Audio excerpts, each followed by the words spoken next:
अस्सलाम वालेकुम। ई education academy YouTube channel पर खुशामदीद। इंशाअल्लाह हम exercise 3.3 tenth math science group AJK board की कवर करेंगे। इसमें इसके साथ ही सवाल हैं, साथ ही हम कवर करेंगे और इसमें जॉइंट वेरिएशन का कॉन्सेप्ट यूज़ हुआ है। पहले उसको डिस्कस करते हैं, उसके बाद यहाँ पे आके इसको बाकायदा हल करते हैं। बहुत आसान कॉन्सेप्ट है, ऑलरेडी आपने समझा हुआ है, जस्ट कॉम्बिनेशन है। तो थोड़ा सा उसको 2-3 मिनट समझते हैं, फिर यहाँ पे आते हैं। जॉइंट वेरिएशन, ये मैंने आसान सी डेफिनेशन बना के लिखी है, देखें इसको। It is the combination of direct variations. ये कम्बिनेशन होता है दो या दो से ज़्यादा डायरेक्ट वेरिएशंस का, और ये भी हो सकता है कि वो इन्वर्स वेरिएशंस का कॉम्बिनेशन हो या डायरेक्ट और इन्वर्स दोनों का मिक्सचर हो। ठीक हो गया। तो यहाँ से समझ आई कि 3 तरह के केस बन सकते हैं जॉइंट के। वो सारे के सारे क्या कहलाएंगे? Joint variation. टेबल बना है, इसको देख लें। हो सकता है कि 2 या 2 से ज़्यादा डायरेक्ट वेरिएशंस हों। चूँकि यहाँ पे 2 रिलेशन बन रहे हैं, इसलिए मैंने इसको 2 डायरेक्ट वेरिएशन लिखा।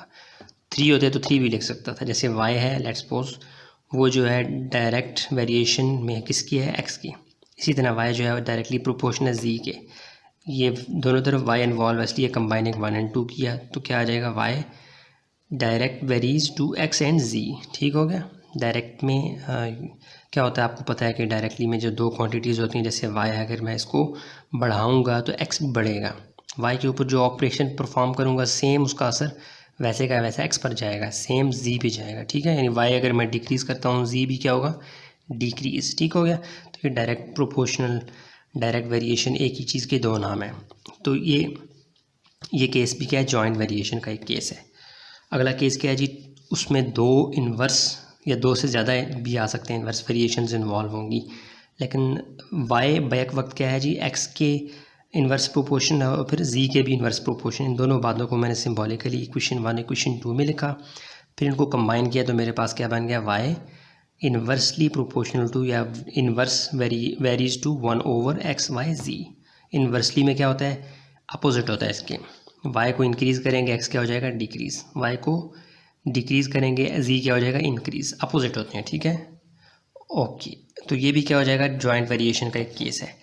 जॉइंट वेरिएशन का एक और केस क्या होता है जिसमें इन्वर्स और डायरेक्ट दोनों इन्वॉल्व होते हैं। लेट्स सपोज एक कोई केस है, कोई वेरिएबल है, y जो है वो डायरेक्ट वेरीज टू x है।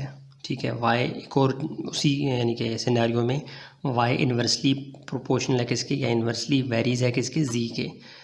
चूँकि y लेफ्ट साइड पे इन्वॉल्व है तो इसलिए दोनों इक्वेशन को हम कंबाइन कर सकते हैं। तो ये क्या बन जाएगा? y inversely varies to x/z। अब जो आमने सामने वेरिएबल्स हैं होंगे, ये लाजमी सी बात है क्या? डायरेक्टली प्रोपोर्शनल के अंदर कनेक्ट होंगे। और जो नीचे होगा इन्वर्स में, इन्वर्सली प्रोपोर्शनल या इन्वर्स वेरीज में हमेशा जो अगला वेरिएबल होता है वो डिनोमिनेटर में आता है। तो यहाँ से आपको क्या समझ आया कि x y के डायरेक्टली प्रोपोर्शनल है और z के क्या है? इन्वर्सली। तो ये कंबाइन हो गया।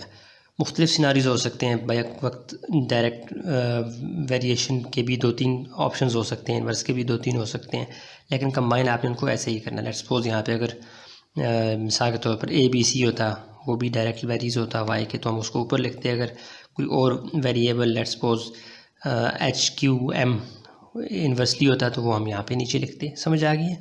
तो जस्ट आपने के समय जॉइंट वेरिएशन में क्या होता है? डायरेक्ट वेरिएशन या इन्वर्स वेरिएशन या इन दोनों का मिक्सअप जो होता है वो क्या कहलाता है? Joint variation. ठीक हो गया। हाँ जी, क्वेश्चन नंबर 1 आपके सामने है। इसमें क्या कह रहा है? x जो है वो y के साथ डायरेक्टली प्रोपोर्शनल है, जबकि x z के साथ क्या है? इन्वर्सली। ठीक है, ये बात सिम्बॉलिकली हम यहाँ पे लिखेंगे। गिवन है क्या हमारे पास? गिवन क्या है जी? x डायरेक्टली वेरीज है, डायरेक्टली प्रोपोर्शनल है y के, तो इस बात को सिम्बॉलिकली कैसे लिखेंगे? x varies to directly varies to y। इसको इक्वेशन 1 का नाम दे दें। ठीक है, इस तरह आगे आप देखें, वो कह रहा है x जो है वो इन्वर्सली है z के साथ। तो इन्वर्सली जब होगा तो z कहाँ आएगा? नीचे। इस बात को भी आप कह दें इक्वेशन 2। कंबाइनिंग 1 और 2 कर दें, 1 एंड इक्वेशन 1 और 2।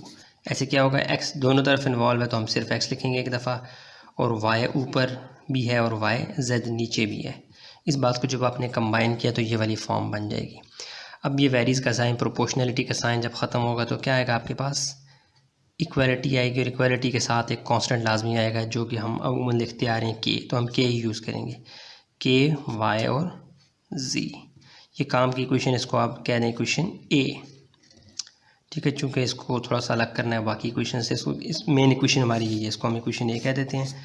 आगे आते हैं, अब हम करते हैं इसको क्या, देखें वही जो आपने सवाल पीछे किए थे ना इन्वर्सली प्रोपोर्शनल वाले, डायरेक्ट वाले, उसमें क्या होता था कि पहले आपको इस के की वैल्यू निकालने के लिए डाटा दिया जाता था, इस दफ़ा भी दिया जाएगा, उसके बाद आपसे एक और सवाल किया जाएगा। देखें वो कह रहा है यहाँ तक पहुँचने के बाद उसने कहा जी एक्स की वैल्यू भी ले लो, वाई की भी ले लो, जी की भी ले लो। ठीक है, उसके बाद कहता है मुझे फाइंड करके दो अगेन एक्स फिर वाई, अगर ये हो तो जी हो। इसका मतलब है आपको एक दफ़ा एक्स वाई जी की वैल्यू दे रहा है, इनडायरेक्टली वो आपको कहना चाह रहा है कि पहले के कांस्टेंट की वैल्यू निकाल लो, उसके बाद मेन सवाल हल करके दो। तो हम क्या करेंगे, हम करेंगे पुट, जो पहला डाटा हमारे पास है वो कौन सा है, एक्स वाई और z. X equal to 8, y equal to 4, z equal to 3 in equation A. Equation A में डालें। अब इक्वेशन ए क्या हो जाएगी, equation A becomes, equation A को याद करेंगे वो फ़ौरन आ जाएगी। एक्स की जगह उसकी वैल्यू, के तो आपको फाइंड करना है, असल में सारी कहानी के लिए हो रही है, और जी के लिए भी डब्बा खाली कर दें। तो एक्स क्या है 8, और यहाँ पे वाई क्या है जी 4, जी क्या है जी 3। अब मल्टीप्लाई डिवाइड की गेम और सवाल आंसर आ जाएगा। 3 यहाँ डिवाइड हो रहा है, वहाँ जाके क्या हो जाएगा मल्टीप्लाई। ठीक हो गया, इक्वल टू के साथ 4 यहाँ मल्टीप्लाई हो रहा है, वहाँ जाके डिवाइड। के 2 2s are 2, 4s are 2 1s are 2, 2s are 3, 2s are क्या आ जाएगा 6। या इसको सीधा कर लें आप, k इज़ इक्वल टू 6। कितना आसान था। अच्छा, अब क्या करना है, अब हम ये पेज 1 यानी पेज 2 और ये पेज 3 अब यानी कि पार्ट 3, ऐसे आपने आगे आना है ना, इसलिए पेज कह रहा हूँ, वरना पेज तो ज़ाहिर नज़र आ रहा है आपको एक ही है, पार्टीशन को नाम ले रहा हूँ। अब क्या करना है जी, अब आपके पास के भी आ गया, अब आप इस बात को लिखें वैन, छोटी सी हेडिंग बना लें, when Y is equal to 18, ji equal to 3, find X. या ऐसे कर लें, ऐसी छोटी सी आपने खुद से हेडिंग बना लेनी है, यानी असल सवाल आपका ये है। या फाइंड को बजाय आप जस्ट लिखते हैं X equal to question mark. तो अब क्या होगा, अब आप पुट करेंगे, पुट ये वाला, अब देखो अब आपने इस इक्वेशन ए को यूज़ करना है, लेकिन इसमें अब आपने ये वाली वाई की वैल्यू, ये वाली जी की वैल्यू और के, पिछला वाई और जी अब आप भूल जाएं, वो पिछला वाई जी एक्स जो था वो सिर्फ के की वैल्यू निकालने के लिए था।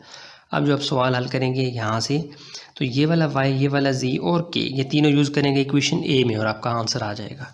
ठीक है, तो पुट करें आप वाई इज़ इक्वल टू ये वाला 18 और जी इक्वल टू 3 और के लाजमी k is equal to 6 in equation A. Equation A हमारी मदर इक्वेशन, उससे हमारे तमाम सवाल जवाबात निकलेंगे। इक्वेशन ए बिकम्स, इक्वेशन ए क्या हो जाएगी, उसमें वैल्यूज़ डाल दें। एक्स तो अननोन है, एक्स को ऐसे ही रहने दें। के की वैल्यू आपको पता है, वाई की वैल्यू आपको पता है, जी की वैल्यू आपको पता है। के की वैल्यू क्या है जी 6, वाई की वैल्यू क्या है जी 18 और जी की वैल्यू क्या है जी नीचे 3।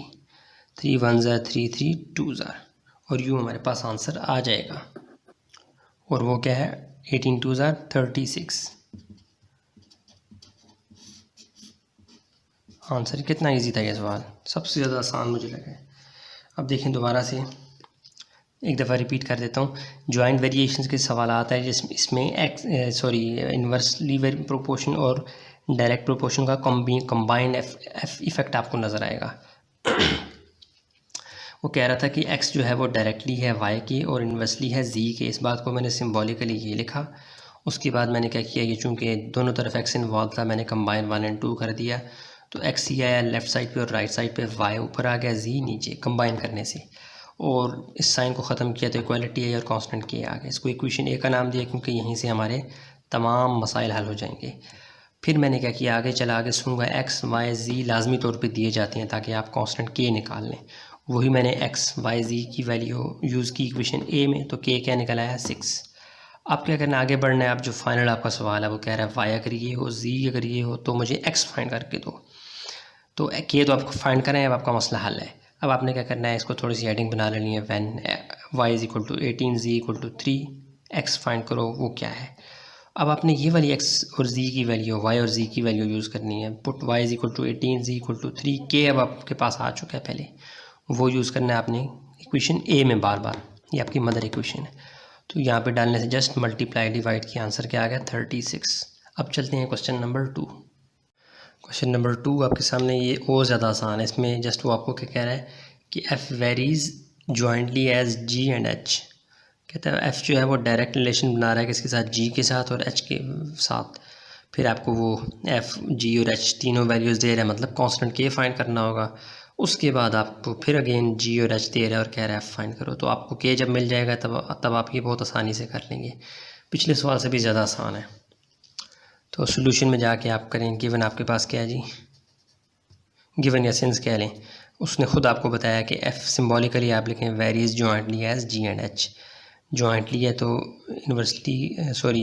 ये प्रोपोर्शन का साइन, वेरीज का साइन, और जी और एच दोनों इसके लिए क्या हैं, जॉइंटली। तो आप बल्कि ऐसे कर लें जैसे पिछला सवाल किया वैसे ही कर लें, जी के भी है और जॉइंटली किसके, एच के भी है। ऐसे कर लेंगे, डायरेक्टली लिख दे तो भी ठीक था। कंबाइन 1 और 2 तो क्या हो जाएगा, एफ प्रोपोर्शनल टू जी और एच दोनों के साथ है ना। तो अब ये प्रोपोर्शनल का साइन ख़त्म होगा, क्या आ जाएगा, कांस्टेंट के जी एच। ये काम की इक्वेशन, इसको आप कह दें इक्वेशन, बस मसला हल हो गया आपका। कैसे, अब आपने ये करना है कि यहाँ पे देखें आपको तमाम जी एफ़ जी एच की वैल्यूज़ दी गई होंगी शुरू में, एफ़ जी और एच, वो उठा के डालें इक्वेशन ए में। ऐसा करने से आपके पास के आ जाएगा, तो आप डाल दें put f is equal to 500, g is equal to 6, h equal to 9 in equation A. Equation A को पता लगा, इक्वेशन ए भागती आएगी। वैल्यूज़ डालें उसके अंदर, एफ़ की वैल्यू डालें, आपको पता है, के की वैल्यू आप वही तो फाइंड कर रहे हैं, जी की वैल्यू आपको पता है, एच की वैल्यू आपको पता है। तो क्या है जी, एफ़ की वैल्यू क्या है 500, जी की वैल्यू क्या है 6 और एच की 9। 6 और 9 यहाँ मल्टीप्लाई और हम आ जाके क्या हो जाएंगे, डिवाइड के। अब इसको मल्टीप्लाई करें, इसको डिवाइड करवाएं, आपके पास क्या आ जाएगा, आंसर। चलो जी कैलकुलेटर में ले आइए, आ जाएगा 500/54 इक्वल टू के। तो 500 डिवाइडेड बाय तो क्या आ जाएगा 9.2959। तो पॉइंट के बाद आप 3 डिजिट लिखते हैं, वो होता है, ये भी चलेगा। तो ये क्या आ जाएगा 9.25।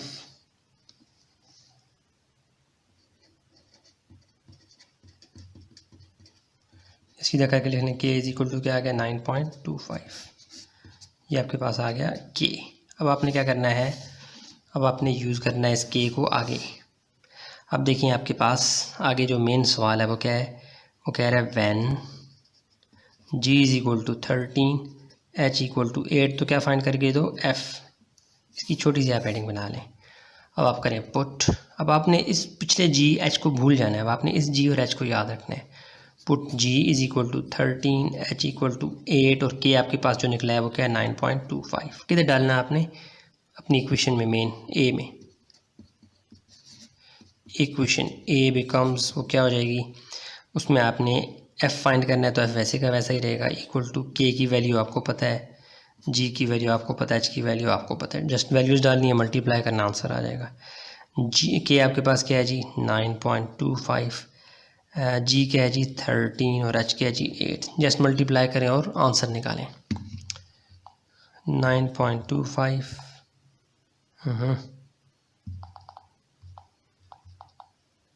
क्या हो गया यार, इसको 5 मल्टीप्लाई बाय 13 मल्टीप्लाई बाय 8, तो ये क्या आ गया 962। ये आपका क्या आ गया जी आंसर। कितना इजी है, ठीक है 962। हाँ बिल्कुल, थोड़ा बहुत 19-20 का फ़र्क हो सकता है, बुक में मैंने देखा नहीं है, तो आपने कंफ्यूज नहीं होना। अच्छा, अब क्या कहते हैं, दोबारा एक दफ़ा रिपीट कर लेते हैं। वो क्या कह रहा था जी, एफ वेरीज है जॉइंटली जी और एच के। मैंने इस बात को थोड़ा खोल के लिखा है, एफ वेरीज डायरेक्टली जी के और एच के भी है, कंबाइन 1 और 2 की है, तो हमारे पास ये फाइनल फॉर्म बन गई।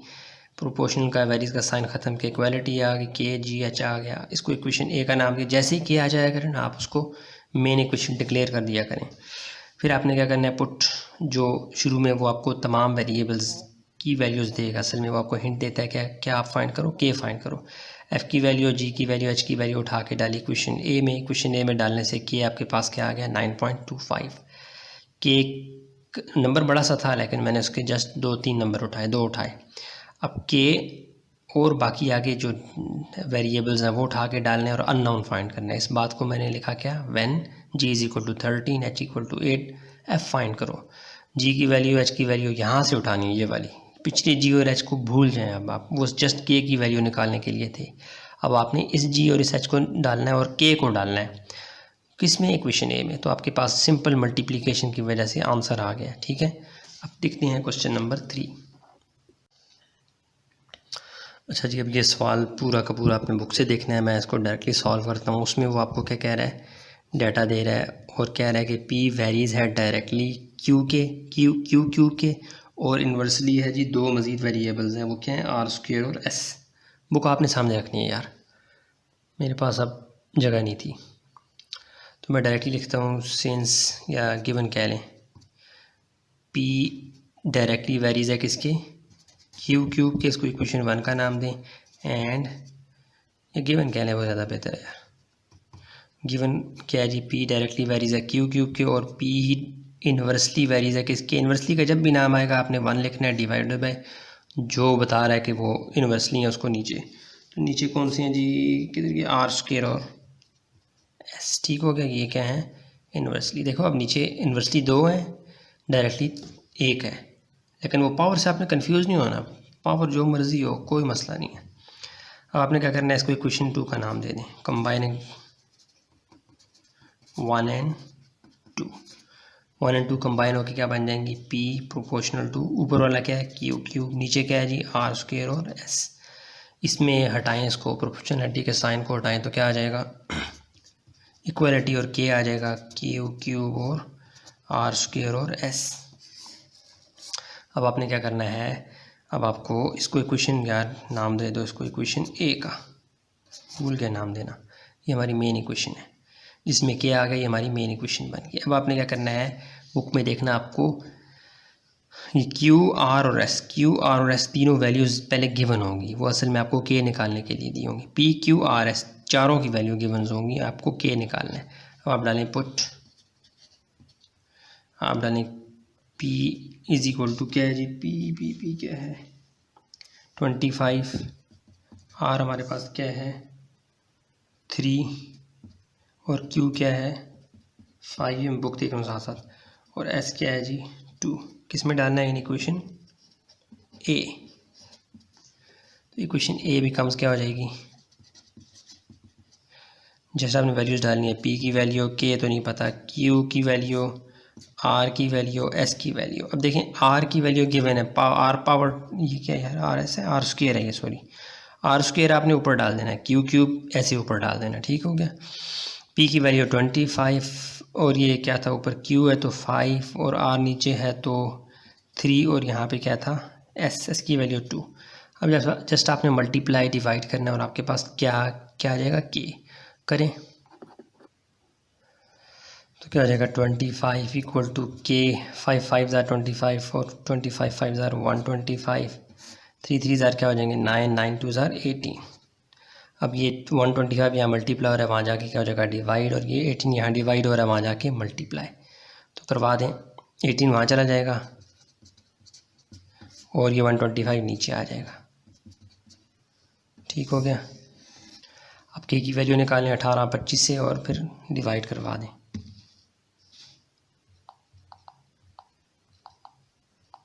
450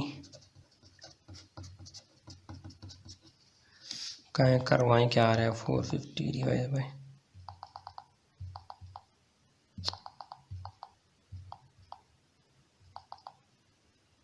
3.6 के हमारे पास क्या आ गया जी 3.6।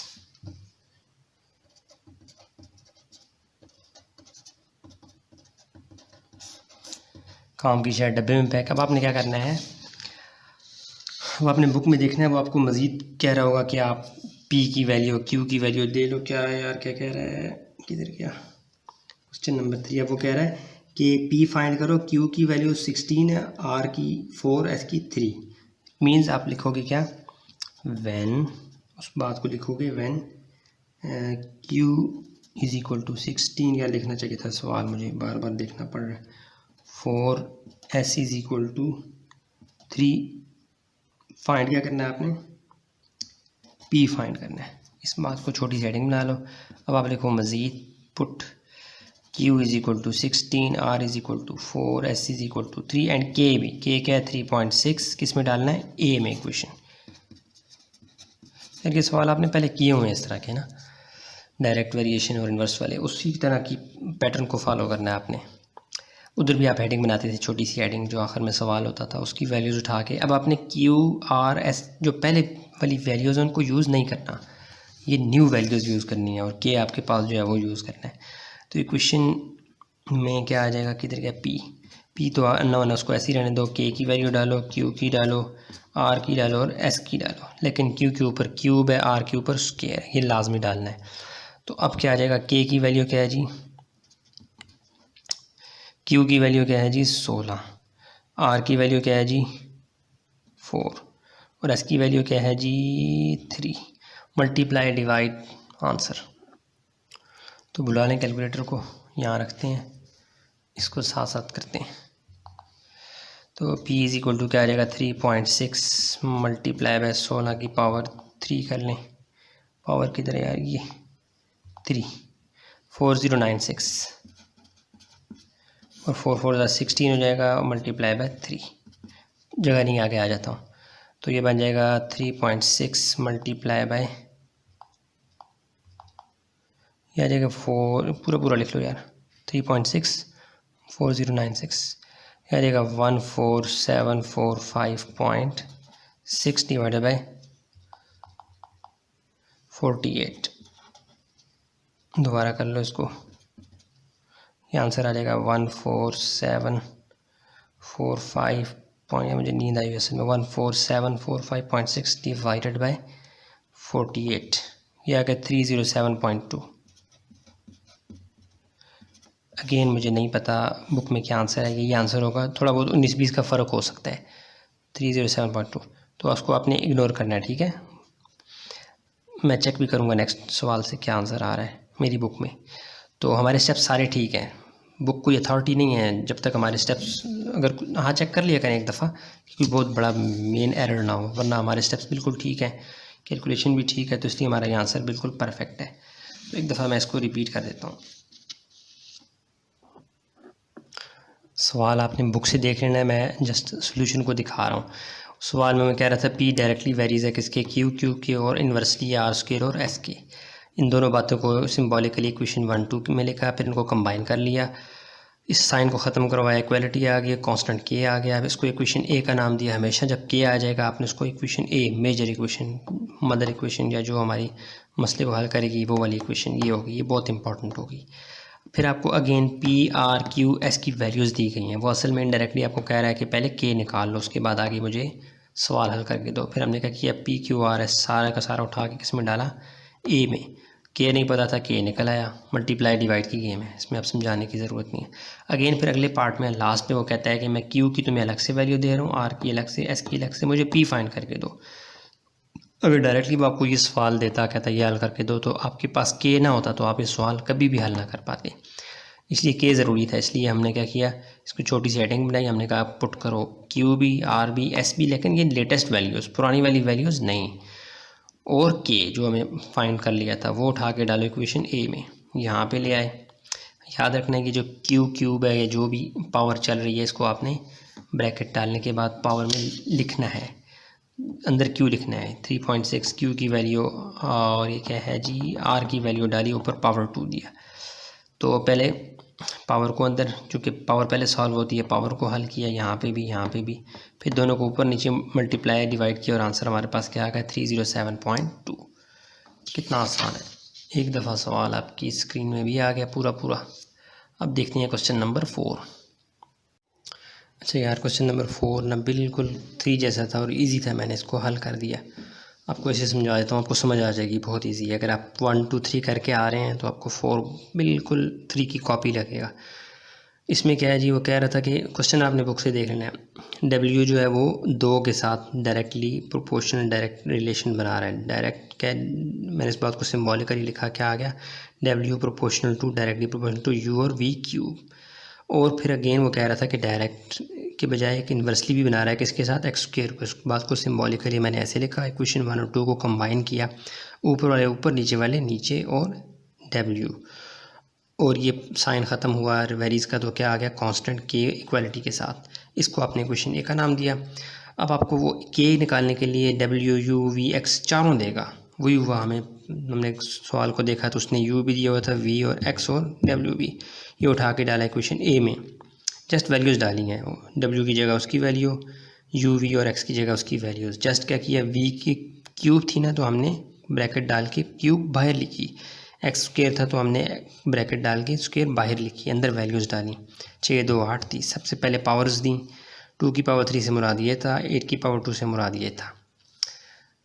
ये 8 आ गया इसका आंसर, ये 64। जस्ट मैंने यहाँ से सारे नंबर्स को उठा के वहाँ शिफ्ट किया। ये 8 8 यहाँ पे 64 आता है, यहाँ डिवाइड हो रहा था, वहाँ जाके मल्टीप्लाई। ये दोनों मैंने मल्टीप्लाई वहाँ जाके करवाए। 6 8 यहाँ मल्टीप्लाई हो रहे हैं, वहाँ जाके दोनों डिवाइड। ऊपर वालों को मल्टीप्लाई किया ये आ गया, नीचे वालों को किया ये आ गया, डिवाइड किया, जस्ट एग्जैक्ट नंबर आ गया 40। इसको सीधा करके लिखा और करके के इज इक्वल टू 40। फिर अगेन जो फाइनल पार्ट आता है सवाल का, उसमें क्या होता है कि आपको तमाम वैल्यूज़ दी जाती हैं, एक नहीं दी जाती, और साथ में के आपने पहले से फाइंड की होती है, अंडरस्टूड होता है, वो भी आपने यूज़ करनी होती है। थोड़ी सी हेडिंग बना ली कि एक्स ये है, यू ये है, पहले भी एक्स यू वी डब्ल्यू की वैल्यूज़ गिवन है, लेकिन वो आपने जस्ट के निकालने के लिए करनी है, आगे मज़ीद यूज़ नहीं करनी। तो एक्स यू और वी की नई वैल्यूज़ अलॉन्ग विथ के, ये थोड़ी सी हेडिंग बना के मैंने कहा एक्स डालो, यू डालो, वी डालो और के डालो। निकालना क्या है, डब्ल्यू। तो डब्ल्यू तो वैसे ही लेफ्ट साइड पे था, इसको हमने नहीं छेड़ा, जस्ट वैल्यूज़ डाली। 8 की पावर क्यूब से मुराद क्या है, 8 मल्टीपल 8 मल्टीपल 8, तो वो आ गया 512। 3 की पावर 2 से मुराद क्या है, 3 मल्टीपल 3, तो ये 9 आ गया। मल्टीप्लाई ऊपर वालों को किया ये आ गया, डिवाइड किया ये आ गया, एग्जैक्ट आंसर। कोई इसमें लंबा चौड़ा मैंने काम नहीं किया, ईजी था, ठीक है। तो ये अब आपके सामने है पूरा सवाल, बुक से आपने सवाल देखना है, सोल्यूशन आपके सामने है। अच्छा, क्वेश्चन नंबर 5 की स्टेटमेंट देख लें, मैं इसको थोड़ा सा समझा देता हूँ, फिर हम पेज पे जाते हैं। सिंबल्स में जब कन्वर्ट करेंगे तो बहुत इजी हो जाएगा, ये देखने में थोड़ा सा बड़ा है, इतना इंपॉर्टेंट नहीं है एग्ज़ाम के पॉइंट ऑफ व्यू से, लेकिन 3.3 करवा रहा हूँ तो मैं सारे कवर कर जाऊँगा। तो अब आपने क्या करना, वो कह रहा है जी कोई गाड़ी है, लेट्स सपोज ये कार है, ठीक है, इसके ये टायर हैं, ड्राइविंग पे नहीं जाना, ये बंदा कोई ड्राइविंग कर रहा है, सीधा सीधा ड्राइविंग कर रहा है, ये बैठा हुआ है, इस तरफ वेलोसिटी है इसकी। वेलोसिटी क्या होती है, डायरेक्शन वाली स्पीड होती है। तो ये वेलोसिटी है, और उसके बाद क्या है जी, सरफेस एरिया। ये देखो गाड़ी का ये सरफेस एरिया सामने जो हवा को टच कर रहा है, यानी ये दो वेरिएबल्स हमारे पास आ गए, गाड़ी की तरफ से वेलोसिटी और सरफेस एरिया, और यहाँ से क्या है जी, विंड, हवा है, हवा ये वो वाली हवा है, ये आके इसको टक्कर रही है। वो कहता है जो हवा है ना वो डायरेक्टली प्रोपोर्शनल है वेलोसिटी के भी और सरफेस एरिया के भी। मतलब गाड़ी अगर ज़्यादा वेलोसिटी में होगी और उसका सरफेस एरिया भी ज़्यादा होगा तो हवा भी ज़्यादा मुज़ाहमत करेगी, उसको रोकने की कोशिश करेगी। विंड रेजिस्टेंस है, क्या है, विंड रेजिस्टेंस। तो आर रेजिस्टेंस हो जाएगी हमारे पास यहाँ पे, इसका जो वेरिएबल का हम क्या कहते हैं अल्फ़ाबेट यूज़ कर लेंगे, आर हो जाएगा, वेलोसिटी का वी हो जाएगा और सरफेस एरिया का एस हो जाएगा। इनके दरमियान हम रिलेशन बनाएंगे, वो बन जाएगा आर प्रोपोर्शनल टू किसके है जी, वी और एस के। वेलोसिटी ऑफ गाड़ी और स्पीड, सॉरी वेलोसिटी हो गई है सरफेस एरिया, तो इसको फिर हम करेंगे इक्वल टू के वी एस। आए पेज पे करते हैं ना, बात आपको समझ आ गई, ये क्या कहना चाह रहा है, सारी बातें वही हैं। फिर आगे वो आपको वैल्यूज़ देगा, आपको के निकालना होगा, फिर आपको अगेन के का कि मज़ीद ये लो और मुझे कोई एक अननोन आपको निकालना होगा। तो हम सबसे पहले वहाँ पेज पे जाके सपोज करते हैं let wind resistance equal to r velocity, ये वो लटन पटन लिख के ना सवाल को बाकायदा हल करते हैं।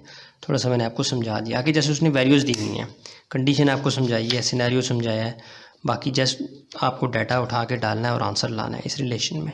चलते हैं पेज पे। अच्छा यार, ये मैंने वीडियो रोक के लिख लिया है सवाल, उसमें क्या किया हमने, विंड लेट करके हमने लेट विंड रेजिस्टेंस को आर कह दिया, सरफेस एरिया को एस कह दिया, वेलोसिटी को वी कह दिया। तो ऐसा करने से सिंबॉलिकली क्वेश्चन कंडीशन जो बुक में है वो क्या बन गई, r directly proportional to v s या एस वी।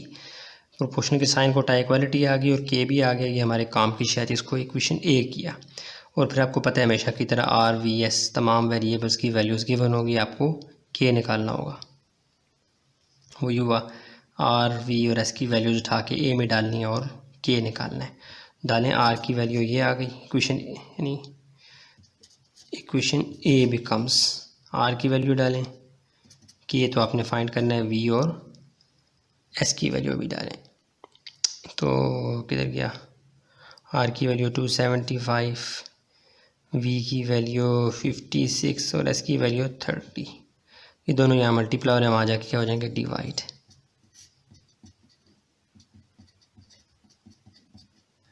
किधर गया कैलकुलेटर, रुको यार। तो आप क्या करेंगे, 56 मल्टीप्लाई बाय 30 कर लें, 1680 आ गया। डिवाइड करवा दें आप,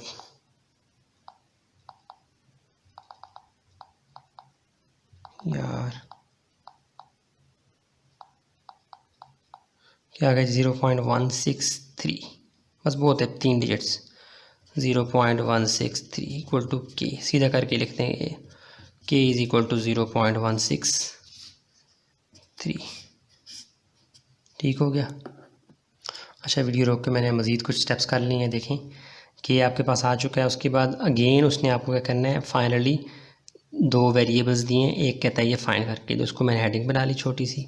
अब अगेन मैंने यहाँ से ये वाला आर मैंने कहा एस भी यहाँ से उठाओ, आर भी यहाँ से उठाओ, के यहाँ से उठाओ, उठा के डालो किसमें, ए में। तो आपके पास क्या आ जाएगा, वी। ठीक हो गया, वी फाइंड करना है ना, वी। हाँ, तो आप जस्ट वैल्यूज़ डालें। तो आर की वैल्यू क्या है वो डाल दें, इक्वल टू के की वैल्यू क्या है वो डाल दें। वी की वैल्यू आपने फाइंड करनी है तो वी वैसे का वैसा, और एस की वैल्यू वो डाल दें 40, 0.163 और यहाँ पे क्या आ जाएगा R290। जस्ट उठा के, अब ये दोनों यहाँ मल्टीप्लाई हो रहे हैं नंबर्स, इनको उठा के उधर ले जाएं। ये जहाँ मल्टीप्लाई हो रहे हैं वहाँ जाके डिवाइड हो जाएंगे दोनों नंबर्स, लेकिन चूँकि यहाँ मल्टीप्लाई हो रहे हैं वहाँ जाके नीचे मल्टीप्लाई होंगे। लेकिन इसकी यार ऐसे कर लो, 290 डिवाइड बाई, इसको उठा के यहाँ मल्टीप्लाई हो रहा है, यहाँ पे आ गया 0.163 ब्रैकेट में, और ये वही ब्रैकेट में उठा के यहाँ पे ले आओ और अब मल्टीप्लाई डिवाइड करो, आंसर आ जाएगा। वो भी मैं करके आता हूँ। ये देखें क्या हुआ, इन दोनों को मल्टीप्लाई किया, ये आंसर आ गया। इसको सीधा करके लिखा। अब इनको डिवाइड करवाते हैं, 290 डिवाइडेड बाई 6.52, तो आंसर क्या आ गया 44.478। तो ये आ जाएगा 44.478। ठीक है, ये आपके पास वेलोसिटी आ गई। तो ये आपके पास आंसर आ गया। मैंने बुक पे देखा है, बुक पे आंसर और है मेरे पास बुक में, तो वो किसी भी तरह मैंने दोबारा चेक किया। इसके स्टेप्स तो बिल्कुल सेम है, सही है, लेकिन बुक पे आंसर हो रहा है। तो आपने कंफ्यूज नहीं होना, हमारे स्टेप्स बिल्कुल ठीक हैं, कैलकुलेशन बिल्कुल ठीक है, इसलिए हमारा आंसर एकदम परफेक्ट है। तो बुक वाले ने शायद मिस्टेक की है। तो 44.478, चूँकि ये आप देखें वेलोसिटी माइल्स पर आवर में डिस्कस कर रहा है, तो आप इसको यहाँ पे छोड़ दें, ये भी आपका आंसर ठीक है।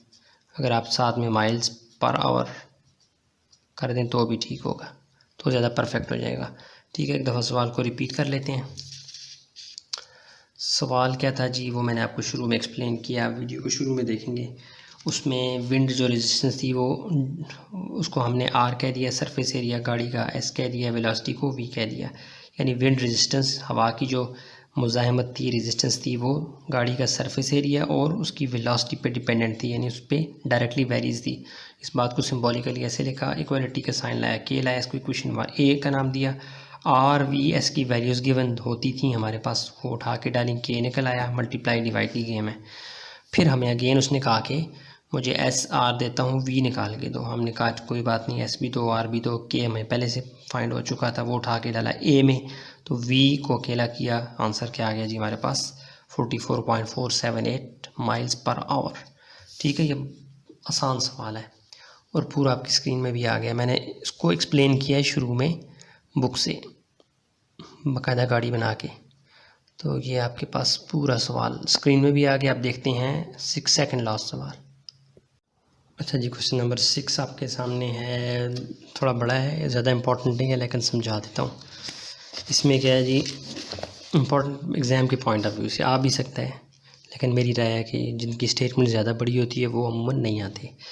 तो ये 5 6 7 के फिर चांस है, लेकिन 5 6 थोड़े लंबे हैं। पहले ये 4 ज़्यादा इम्पोर्टेंट हैं।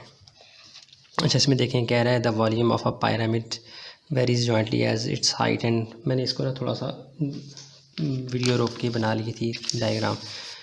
पिरामिड्स एक ज्योमेट्रिक फिगर होती है कुछ इस तरह की ना, ये मैंने कुछ ज़्यादा अच्छी नहीं बनाई, उसमें ज़्यादा लाइंस आ रही होती हैं ऐसे, थोड़ा सा नीचे एक रेक्टेंगल सा भी बन रहा होता है छोटा सा, लेकिन मैंने जो रफली सी बन सकती थी बना दी।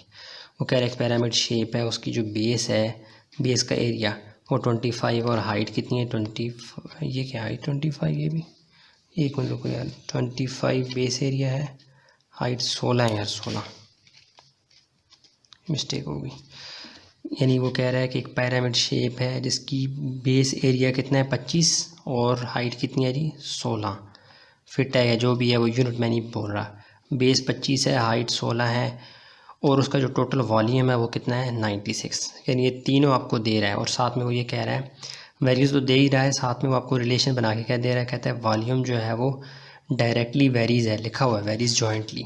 वेरीज जॉइंटली से मुराद क्या है कि डायरेक्टली है height and area of its base. तो वो कह रहा है कि वॉल्यूम जो है वो उसकी बेस और हाइट की क्या है डायरेक्टली है। इसको हमने सिम्बॉलिकली ऐसे लिखा, तो इसको जब हम रिलेशन बनाएंगे वो क्या बन जाएगा, V=KHB। अब ये बेस और ये हाइट और ये वॉल्यूम की वैल्यूज़ इसमें डालेंगे तो हमारे पास क्या आ जाएगा K। तो आपने फाइंड क्या करना है, आगे सवाल क्या है, वो कह रहा है कि एक और पिरामिड है जिसकी बेस एरिया कितना है 30, हाइट कितनी है 19। तो बेस भी दे रहा है, 19 भी दे रहा है, यहाँ से K भी निकल आएगा, वो उठा के आपने इसमें डालना है और आपके पास क्या आ जाएगा वॉल्यूम। समझ आ गई। यानी इसका इस जो कौन नुमा चीज़ है पिरामिड का, इसका आपको वॉल्यूम नहीं पता, इसका वॉल्यूम भी पता है, हाइट भी पता है, बेस भी पता है, लेकिन आपने क्या फाइंड करना है यहाँ से K। समझ आ रही है। ये एक तरह से सिमिलर मतलब पिरामिड्स हैं। ये थोड़ी सी बड़ी हो सकती है, थोड़ी छोटी है, बल्कि ये हाइट कितनी है 16, ये थोड़ी छोटी है, ये थोड़ी बड़ी है, हाइट इसकी बड़ी कर लें बेशक, ऐसे ठीक हो गया। तो अब इसको पेज पे जाके मैंने हल किया, वो मैं पेज आपको दिखाता हूँ। अच्छा यार, ये सवाल मैंने आसान था, इसको मैंने हल कर दिया, बहुत आसान, हर स्टेप बहुत इजी है। आपने पिछले जितने सवाल किए उनकी प्रैक्टिस से आपको ये बहुत इजी लगेगा। तो शुरू में मैंने क्या किया, पूरा पेज आपके सामने आ गया। शुरू में मैंने जाके लेट किया वॉल्यूम ऑफ पिरामिड, क्या बोला, ये क्या है जी V, सिंबल्स डिफाइन किए। हाइट क्या है H, बेस एरिया क्या है जी B। तो क्वेश्चन कंडीशन क्या बन गई कि उसने कहा था वॉल्यूम जो है वो हाइट और बेस की क्या है डायरेक्टली प्रोपोर्शनल, उसको लिखा, इक्वालिटी लाई और K और BH आ गया, इसको इक्वेशन A का नाम दिया। फिर उसने हमें वॉल्यूम, हाइट और बेस एरिया दिया था, वो उठा के डाला इक्वेशन A में। इक्वेशन A आगे इसमें जस्ट वैल्यूज़ डाली हैं, ठीक है, V और BH की वैल्यूज़, इनको मल्टीप्लाई करवाना था, नहीं करवाया मैंने, इनको क्या किया, यहाँ दोनों मल्टीप्लाई और यहाँ ला के डिवाइड करवा दी। यहाँ मल्टीप्लाई करवाया तो ये 400 आ गया, डिवाइडेड बाय 96 डिवाइडेड बाय 400 किया, तो आपके पास आंसर क्या आ गया 0.24। फिर आगे चला मैं, फिर आगे उसने केस बताया था कि अगर एक और पिरामिड है जिसकी हाइट 19 है, बेस एरिया 30 है, तो मुझे उसका वॉल्यूम निकाल के दो। मैंने कहा ओके, इसकी हेडिंग बनाई छोटी सी और कहा हाइट, अब H यहाँ से लेना है, वो दूसरा वाला H आपने नहीं लेना, H, B और K ये उठा के मैंने डाला वॉल्यूम इसमें A में, क्वेश्चन A में, जस्ट सिंपल मल्टीप्लिकेशन की आंसर क्या गया 136.8। ठीक है, यूनिट्स मैंने फिर देख लिया कि वॉल्यूम का यूनिट क्या यूज़ हो रहा है, क्यूबिक फीट, वो मैंने लिख लिया 136.8 क्यूबिक फीट। कितना इजी है सवाल, थोड़ा सा स्टेटमेंट बड़ी है लेकिन क्वेश्चन जो है वो आसान है। सारा एक एक स्टेप मैंने कोशिश की है खोल खोल के लिखूं, उम्मीद करता हूँ आपको समझ आई है। अब नेक्स्ट क्वेश्चन नंबर 7 देखते हैं, लास्ट क्वेश्चन नंबर 7 को देखते हैं। इसमें वो क्या कह रहा है, आपने सूद फाइंड करना है जी। कैसे, इंटरेस्ट को सूद ही कहते हैं। अहमद कोई बंदा है, उसके पास 5.5 लाख रुपए थे, उसने जाके बैंक में 5 साल के लिए जमा करवा दिए और उसको कितना सूद मिला जी 30,000 रुपया। अहमद ने 5 साल के लिए अपने 5.5 लाख रुपए जाके जमा करवा दिए, बैंक में फ़िक्स करवा दिए, और उसको 5 साल बाद कितने रुपए मिले इजाफी, यानी उसकी अमाउंट के ऊपर जो एक्स्ट्रा उसने प्रॉफिट एक तरह से कमाया वो कितने हो गए 30,000। तो ये आपने तो आगे ये तो आपको देगा वैल्यूज़, आपने के फाइंड करना है कांस्टेंट। उसके बाद आपने क्या फ़ाइंड करना है जी, इंटरेस्ट फाइंड करना है। अगर वो 10 लाख रुपए 10 सालों के लिए जमा करवाता है तो वो कितना प्रॉफिट कमाएगा, जहाँ ये इंटरेस्ट है ना, ये आपने फाइंड करना है। ठीक है, तो पहले थोड़े वेरिएबल्स को डिफ़ाइन करते हैं सिंबल्स की फॉर्म में और फिर कंडीशन अप्लाई करते हैं। ये भी मैंने सवाल कर लिया आपके लिए। तो ये पेज आपके सामने है, मैं इसको एक एक स्टेप को एक्सप्लेन करता हूँ आपके लिए। सबसे पहले मैंने कहा जी कि इंटरेस्ट जो है वो, जो सूद है वो क्या, उसको आई कह देते हैं, प्रिंसिपल अमाउंट। अच्छा, उसके अंदर ना एक टर्म यूज़ हो रही है प्रिंसिपल, ये वो आप स्कूल वाला आपका प्रिंसिपल नहीं है, ये अमाउंट को कहते हैं जो आपकी टोटल अमाउंट होती है जो आप लेकर आते हैं और इन्वेस्ट करना चाहते हैं, वो क्या कहलाती है, प्रिंसिपल अमाउंट। अकाउंटिंग वालों को पता होगा। प्रिंसिपल लफ्ज़ से अमाउंट मैंने खुद डाल दिया था कि आपको याद रहे। प्रिंसिपल अमाउंट क्या है जी, पी, टाइम जो है वो सालों में है, उसको हमने टी कह दिया। क्वेश्चन कंडीशन क्या कहती है, वो कहती है जो इंटरेस्ट है वो डायरेक्टली वेरीज है पी और टी के, यानी अमाउंट लिखा होगा यहाँ पे, ये देखो, simple interest varies jointly as principal and time. यही बात मैंने सिंबॉलिकली कैसे लिखी कि I is directly proportional to P and T. तो फिर इसको हटाया तो इक्वलिटी और के आ गया, इसको इक्वेशन ए का नाम दिया। फिर उसने आपको प्रिंसिपल अमाउंट 5.5 लाख टाइम 5 साल और आई क्या है जी, इंटरेस्ट, वो भी गिवन दिया है। यूनिट्स में नहीं लिख रहा होता, यानी 5 ईयर्स लिखने की ज़रूरत नहीं है, जस्ट नंबर्स के साथ खेल रहा होता हूँ। आखिर में जब भी आंसर आएगा उसको हम लिख सकते हैं, यूनिट साथ लिख सकते हैं। तो फिलहाल नंबर्स के साथ आप खेलें, यूनिट्स को भूल जाएँ। इनको उठा के हमने क्वेश्चन ए में डाला, तमाम आई पी टी गिवन थी, तो के आपके पास क्या आ गया, मल्टीप्लाई डिवाइड कीजिए, 4 0, ये 4 0 कट के तो ये सिंपल फॉर्म में आ गया। ये इसको मल्टीप्लाई किया, डिवाइड किया, आंसर क्या आ गया, 0.010। मैं 2-3 डिजिट लिख रहा था लेकिन वो आंसर बुक के साथ ना करीब करीब नहीं आ रहा, थोड़ा सा डिफरेंस आ रहा था। मैंने कहा चलो के जो है बड़ा लिख देते हैं, नंबर जितना आ रहा था मैंने उठा के सारा ही लिख दिया। शायद 1-2 नंबर रहते होंगे, मैंने बड़ा सा लिख दिया ताकि मेरे जो आंसर है वो बुक के करीब करीब आए, ऐसे मैंने सोच के ज़्यादा बड़ा लिख दिया। फिर क्या हुआ जी, उसने कहा जी कि आपको अगर मैं बताता हूँ प्रिंसिपल अमाउंट 10 लाख रुपए है, 10 साल के लिए जमा करवा रहा है, मुझे उसका सूद बताओ आई। मैंने कहा ओके, मैंने इसका 10 लाख उठाया, इसका टाइम उठाया और के ये था, ये उठाया, उठा के डाला किसमें, इक्वेशन ए में। तो मेरे पास सूद क्या आ गया जी, ये आ गया, कितना गया, 1,90,000, 1,09,090। तो ये इसको 10 सालों में कितना मिल गया, हाँ 1,09,090। ये उसको मिल गया 10 सालों में, यानी 10 लाख उस बंदे ने जमा करवाया बैंक में, बड़ा कम मिला यार उसको, 10 लाख जमा करवाया 10 सालों के लिए, और 10 साल बाद उसको कितने मिले प्रॉफिट, ये तो ये क्या आ जाएगा रुपीज़ में। तो ये पूरा क्वेश्चन आपके सामने है, उम्मीद करता हूँ आपको समझ आ चुकी है। तो पसंद आता है लाइक करें, सब्सक्राइब करें, शेयर करें। ज़्यादा रिवीजन करने की ज़रूरत ही नहीं है, ईजी है, स्टेप्स आपके सामने हैं। तो नई वीडियो में मिलते हैं इंशाल्लाह, दुआओं में याद रखें। अस्सलामु अलैकुम।